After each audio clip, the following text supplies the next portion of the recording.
This is the third time I've given this talk. People like it. And it's part of a trilogy that I gave as Lenten lectures, but I don't think any of you have seen this before, have you? Part one is called The Greatest Story Never Told, because I was like pushing 40 the first time I heard this story, and I was amazed that I had never heard it before, because it's such an amazing story.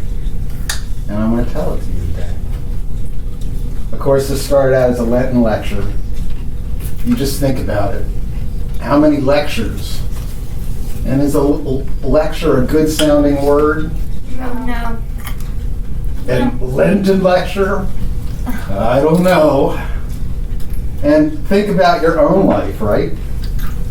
How many Sunday school sermons, Bible stories have you sat through? The tally, maybe not that many. But most of you are probably pushing 1,000 messages that you thought to, been through. Okay, the quick quiz. How many Sunday school classes from last year do you remember? Can you think of any? Yay. Name one. We did, with you did scientific reasons to believe in. Okay, well, thank you. I remember Iron Man. Iron Man. Robert Did I Downey do- Jr. Oh, okay. Yeah, I did that. He was bored, wasn't he? Yeah. I remember the one where we went outside and there you had like the Bible on the door and we were all down there. We'll see. Maybe I know something about one. I expect that you are going to, this story is so amazing that you are going to remember this for the rest of your lives. And I have evidence for this because this is the third time I've told this story.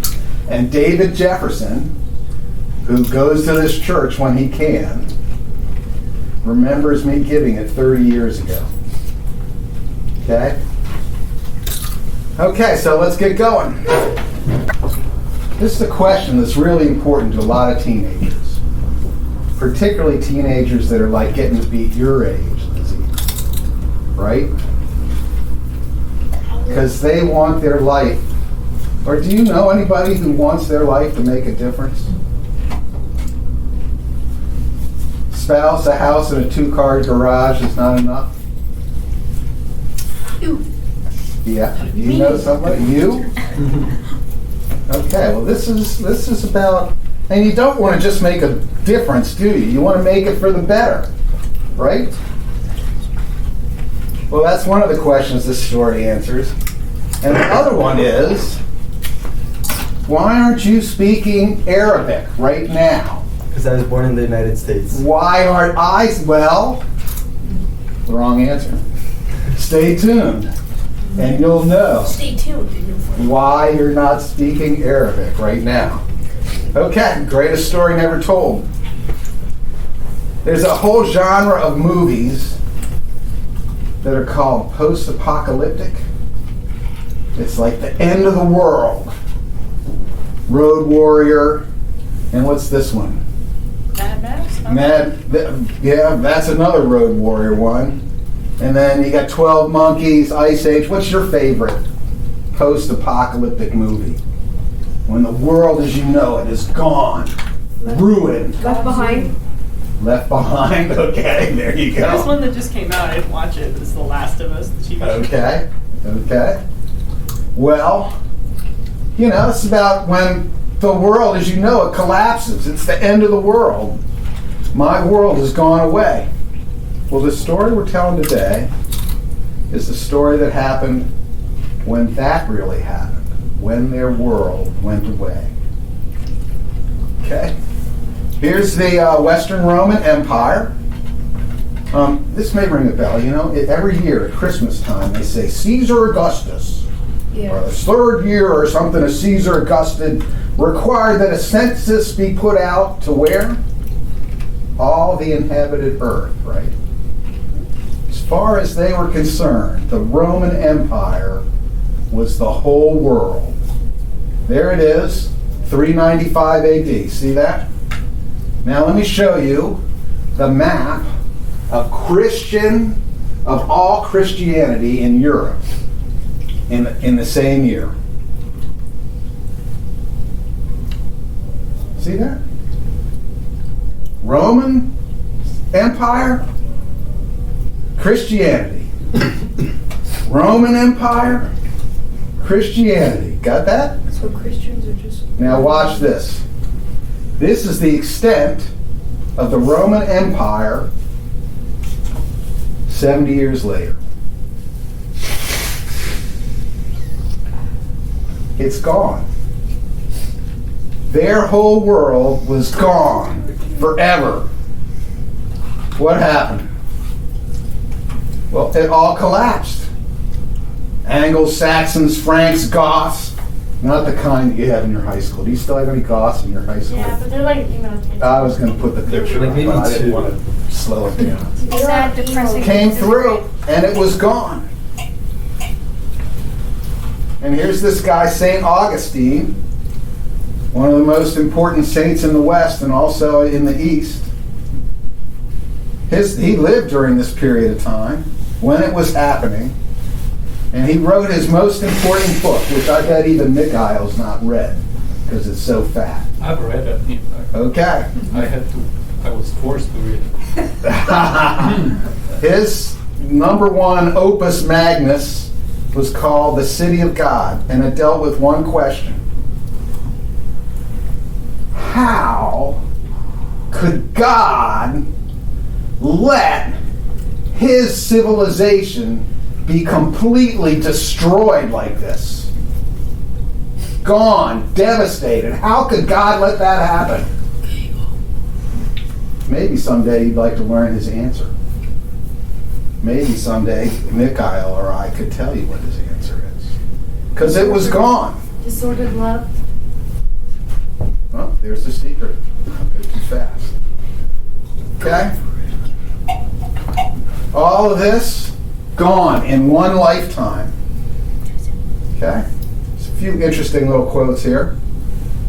So, John, Jesus' apostle, is imprisoned on the Isle of Patmos, and he makes a prophecy about Rome, the city. And the prophecy has people saying, standing far off for fear of her torment, saying, alas, alas, that great city, which he calls Babylon because he doesn't want to get further imprisoned or whatever. Babylon, that mighty city, for in 1 hour your judgment has come. And then there's this movie out that won the Oscar, right, for Best Picture? I haven't seen it. What? Called Everything, Everywhere, All at yeah. Once. Like so many of the actors got Oscars. That's what it was like if you were in the Roman Empire in this lifespan. Everything, everywhere, all at once collapsed. And then this is why I talk about Amelia's husband. Because this quote is from Ernest Hemingway, the alcoholic, womanizing author. Wait, that's not The my husband. opposite of your husband. But if you look at the picture of your husband and you look at the pictures of Ernest Hemingway, it's like, whoa, are you Ernest Hemingway's grandson? His quote is, how did you go bankrupt? 2 ways. Gradually and then suddenly. Okay, so what got lost? Here's Roman art near its top. Do you get the actual sense of what a human is going through? This is called the death of the Gaul. See, the sword is broken off. There's the wound. He's dying. So realistic. Now, this is barbarian art. It's just not in the same category. Nice one. Compare them. It's gone.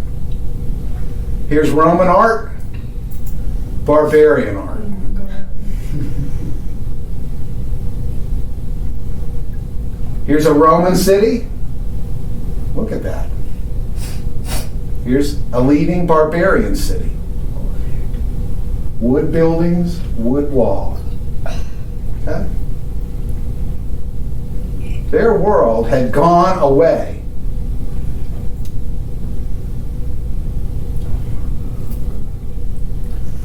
Here's the actual population of the city of Rome. Goes from something like 750,000 down, what's that, 100,000?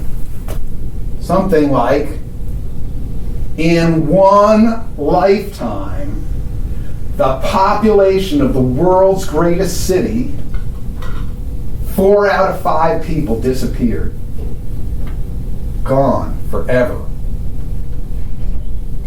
What would it be like if you were living somewhere around the border of the empire during this time? Would you be bored like that? Okay. There was a kid, and the guy we're talking about was living in a situation like that. 13-year-old kid. His dad was a bureaucrat. He got dragged to church because his dad had to go to church to be respectable. Never paid any attention. And then one night, the pirates came. In one night, in 1 hour, his life was schwacked. What happened? The Roman Empire was going gradually, and then suddenly, they came, they ruined his city, and he, the upper middle class, son of the bureaucrat, was hauled off into slavery. Okay, here's a guy who went through a similar situation. Who in this room does he, who in our Sunday school class does he look most like? Not here. Well, you win for today. I was looking at you. I'm thinking maybe EJ. What do you think? That's the air. Okay. It's the He had a similar experience. He was a little older when it happened to him. This is what he said. No. Need it be said that it is a breaking point in your life?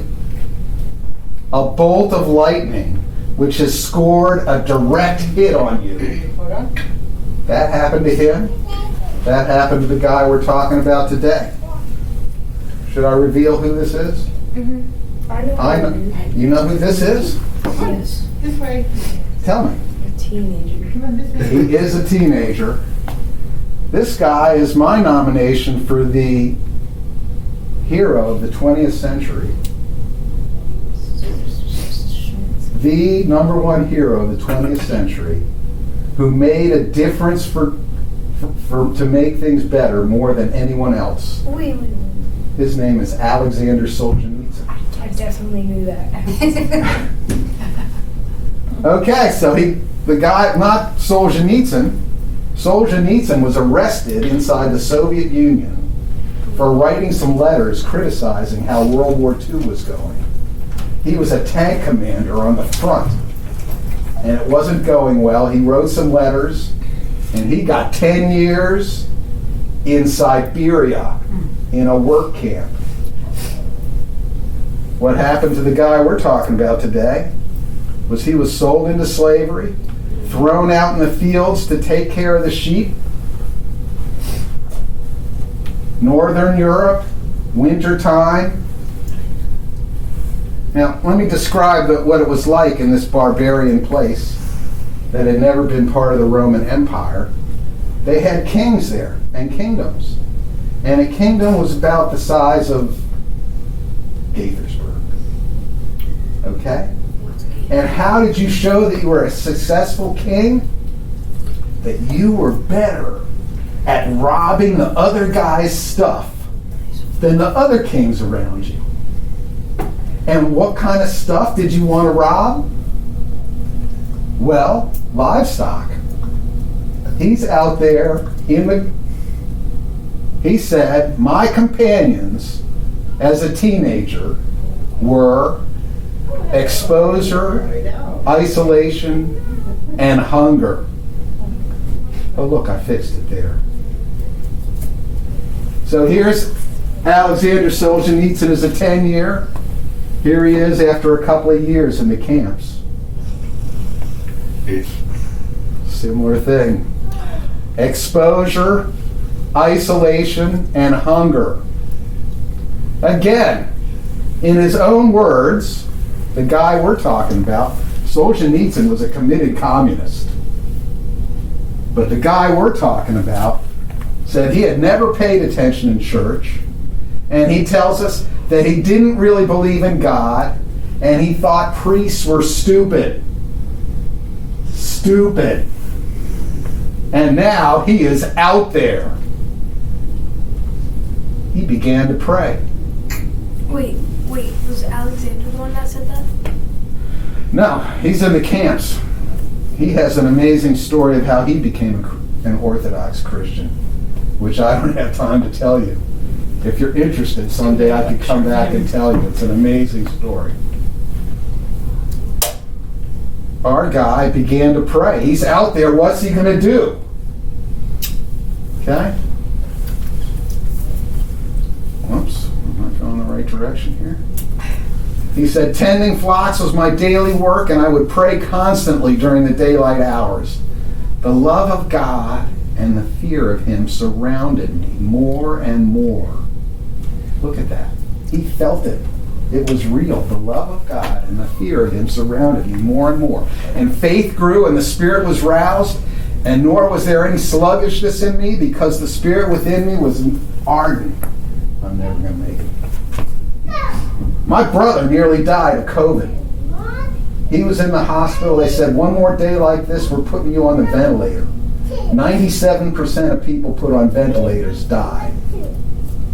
He said the whole time he was in the hospital, he felt the presence of God around him.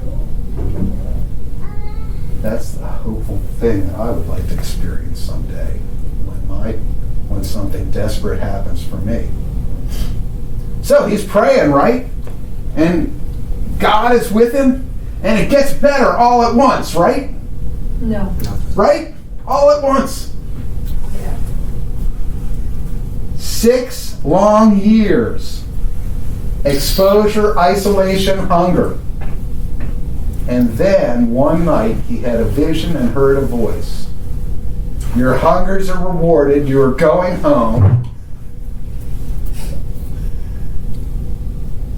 And the vision said, look, your ship is ready. There he is. He's 200 miles inland. He's a runaway slave. Yes? I think I know where he's going. Okay, well, you just stand on. The secret will be revealed, and we'll find out if you are a clever young man. Hold that thought. So he's going down to the coast. He arrives at the harbor city. He said, I came in God's strength and had nothing to fear. There was one boat that was leaving the harbor. He went up to them, showed him his money. Oh, where's a runaway slave got money? That part wasn't explained. And the guys on the ship said, you're wasting your time asking to sail with us. He said, I left them to go, and I began to pray. Now note this next phrase. And before I finished praying, they called him back. Come on board, we'll take you on trust. So they sailed 3 days to get to the continent. And when they arrived, what was supposed to be the Roman Empire was an uninhabited devastation. They went hiking for people to sell their goods, which was hounds, especially good dogs. And there was nobody there. The guy I heard this story from said he guesstimates that this was AD 407, after Roman rule ended in 406. And the year that Gaul got invaded by the Vandals, or whatever that is, and the Alans. By the way, you know what a Vandal is, right? A criminal. A Vandal is a criminal. And what is this crime that the Vandal does? Stealing. Facing property. What? Destroying. Vandalizes. Yeah. He destroys stuff for fun. It's not like he's stealing it because he wants loot. Just just let's have some fun and destroy, wreck stuff. Now you know where that word comes from. That's what they were doing when they got into the Roman Empire. Let's just wreck stuff for fun. Okay. After several days of looking for somebody, it's an uninhabited destination, they collapse half dead on the side of the road. Now picture yourself if you're the guy. The captain says to the guy, "How about it, Mr. Christian? You say your God is great and all-powerful, but we're stuck here and we're starving." What would you say? Funny story. Now, there's a thing about predicting the future. They say that smart people, when they make predictions, they either say what's going to happen or they say when it's going to happen. But you don't say both, because if you say both, you can be proven wrong, right? But if you just say one or the other, okay, here's what he said. He said, "From the bottom of your hearts, turn trustingly to the Lord my God, for nothing is impossible for him. And today, he didn't follow my advice about predictions, did he? He will send food until you are filled, for he has an abundance of food everywhere." How do you think the food came? Game. It was a stampede. A herd of pigs came running down the road towards them. Now that's an answer to prayer. Not just food, but the best of all kinds of food. So that's how he got back. Eventually, he makes it back to his home. It's not the Roman Empire anymore. And things are not the same, are they? Never the same. He spends years training, learning more about Christianity, and then one night he hears a voice. I tear up about half the time. I think about this. He hears the voice of a multitude saying, "We beg you to come back and walk among us once more." The people of Ireland, I gave it away, didn't I? Were calling him to come back. The people who wrecked his life, wrecked the world as he knew it. And a few days later, he had another vision where Christ spoke to him. Said, "He who gave his life for you, he it is who is speaking to you." At length, he's ordained a priest and a bishop. He's the first apostolic missionary sent outside of the Roman Empire to Western Europe ever. Yes? Did he live in England? That's right. I know who it is. St. Patrick was not Irish. Did you know that? Yes. I was like 40 years old. St. Patrick is not Irish? He's ordained a priest and a bishop, and he gets sent. The escaped slave returns to the country that kidnapped and enslaved him. You think that was a safe thing to do? Well, you think there's a statute of limitations they have Oh yeah. in this barbarian place for runaway slaves? Oh yeah, no problem. And what happened? The whole country becomes Christian. Didn't he bring somebody with him? He had a companion, right? Could be. I don't know. He did. Don't know that part.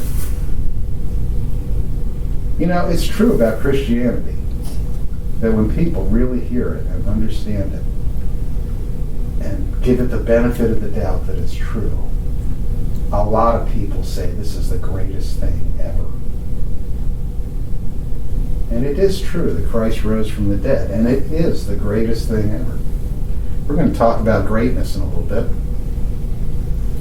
Okay, so by a show of hands, Who knew without being told by me that it was St. Patrick? Okay. Well, you guys are good. Shows you how ignorant I was. Had you heard the part about slavery Yeah. and kidnapping? Yeah. Okay. Well, gee. There he is. So, Western Europe, the Roman Empire is completely gone. Yes. I have a question. I'm confused. So, how did he get the name Patrick if his name was Alexander? They're two different guys. What? Alexander Solzhenitsyn is 20th century Soviet Union. But he was a young guy who had his life busted up. Oh. And Patrick was a young guy into the Roman Empire.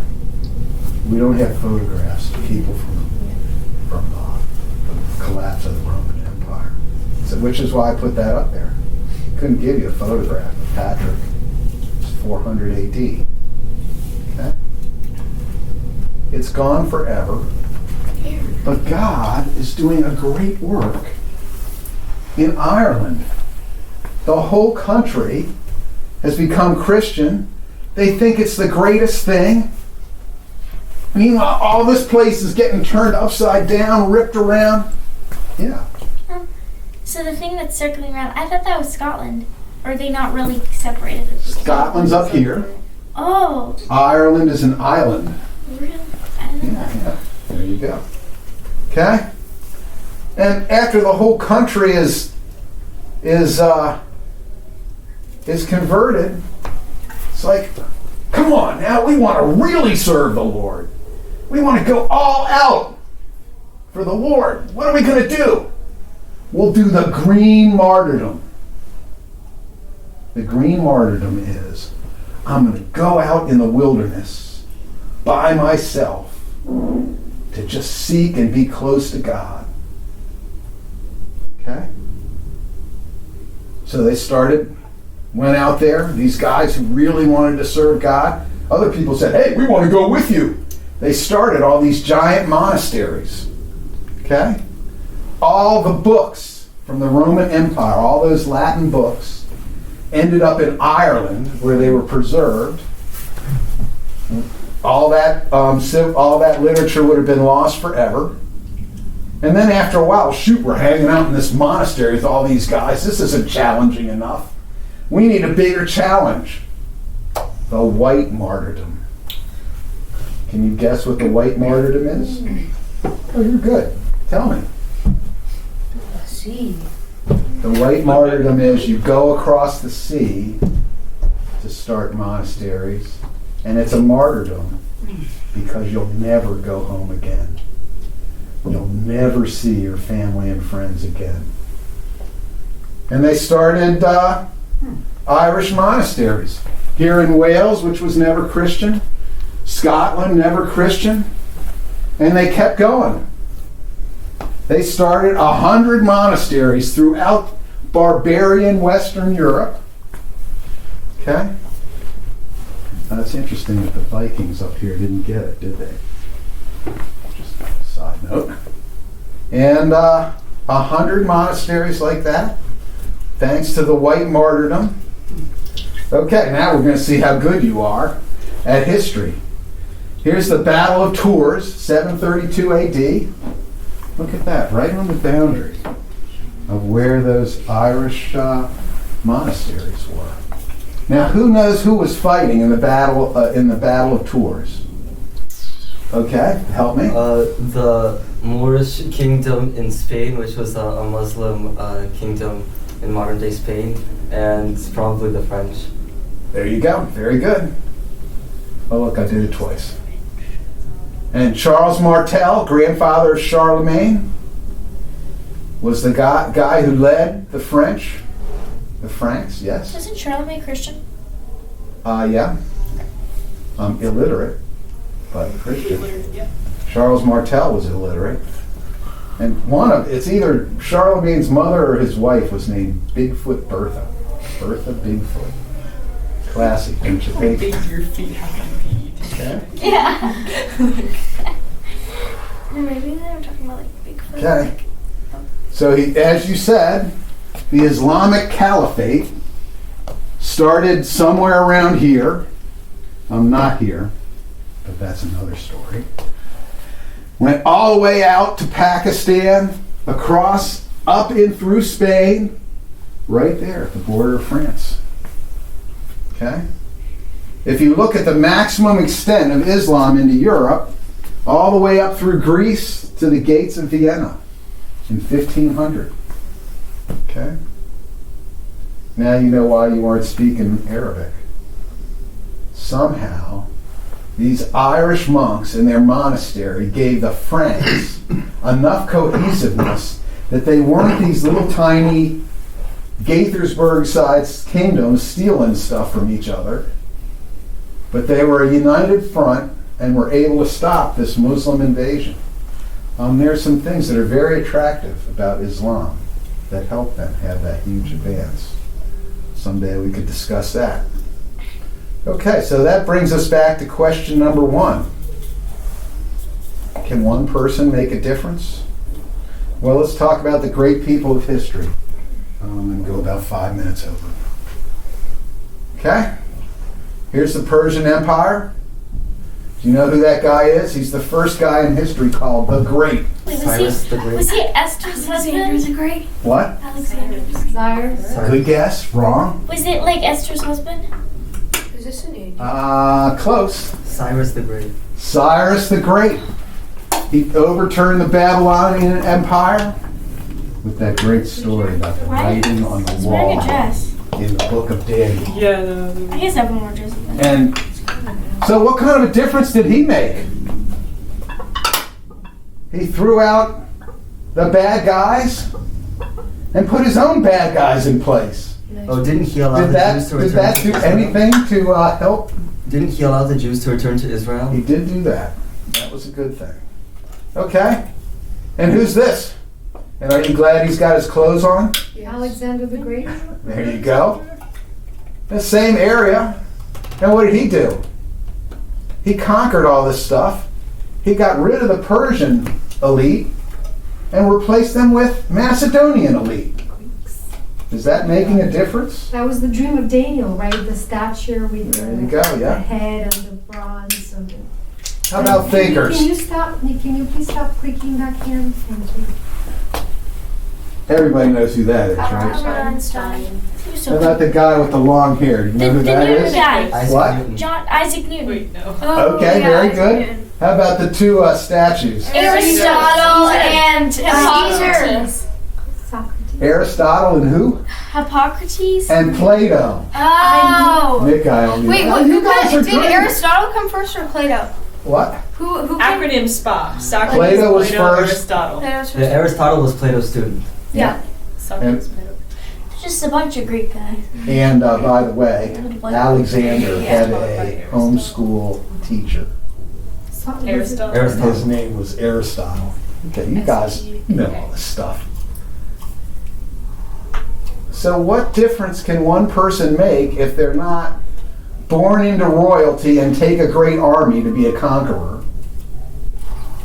You know anybody like that personally? Putin. Royalty. Inherit a great army. And if you're not a great thinker and you're not a great writer, what difference can a person make if their whole world is collapsing?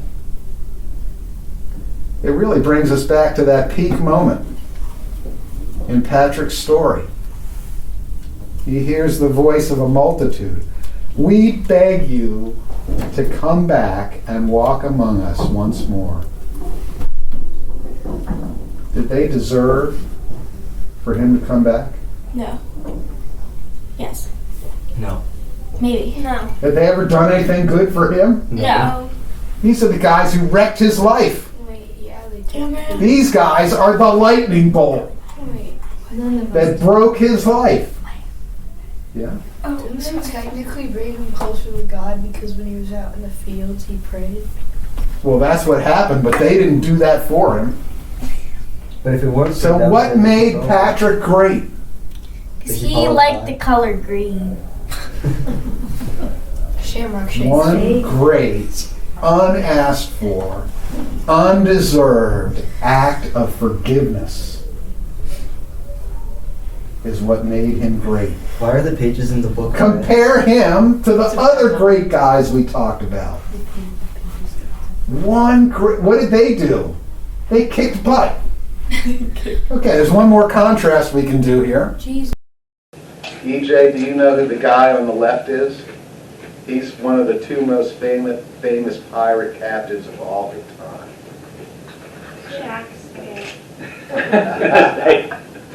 That's Julius Caesar. That's what I thought. Yeah, Well, we went. That's Julius Caesar. Okay. was a pirate. And when he was like 18 years old, he got captured by pirates.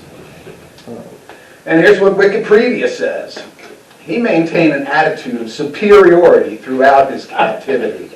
The pirates demanded a ransom of 20 talents of silver, but he insisted they ask for 50.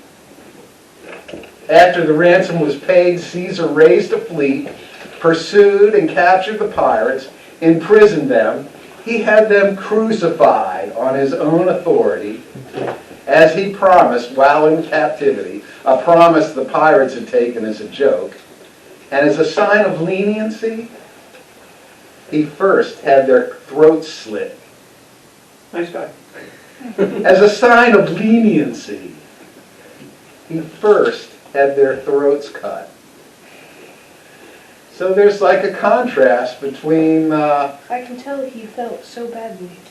the great men of history and people who make a difference for the better, right? Patrick made a difference for the better. And was he trying to make a difference for the better? Or what was he trying to do? When he heard the voice of a multitude saying, "We beg you, come back and walk among us once more." The people who ruined his life. He was 13 years old, EJ, when he was captured by pirates. An upper middle class son of a bureaucrat. Yeah, you should. And the accomplishments that happened as a result of that one act of forgiveness was that he was the first missionary bishop to go outside of the Roman Empire in the West. He converted all of Ireland, taught these completely illiterate island nations how to read and write. And probably the thing that has the most credit nowadays is that the first time anywhere in any nation slavery was outlawed because it was wrong. And then he founded his followers founded over 100 monasteries and preserved literacy, the ability to read and write in Western Europe after the Romans had been driven out by the barbarians. And as a result, they had enough strength to stave off the Muslims and saving Western civilization. Okay, so I only have 10 minutes. So let's have an orthodox perspective on this, right? What are people? Genesis says, God said, "Let us make man in our image." Kat icona. And even if you can figure out that that's an N, right, you can pretty much see that's an icon. So what was St. Francis actually being? He was being an icon of Christ, right? And look at the parallels. Christ was incarnated. He was in a good place and suddenly was transported into our stinking planet and into a bad situation. Same thing happened to Francis. Happy, bored, middle-class kid, suddenly in slavery. Hungry, freezing, Like Francis. all alone. St. Patrick, yes. Thank you. And then they both had a resurrection. St. Patrick's was like when he got free from the slavery. So look at the rest of these things. He's a picture of Christ.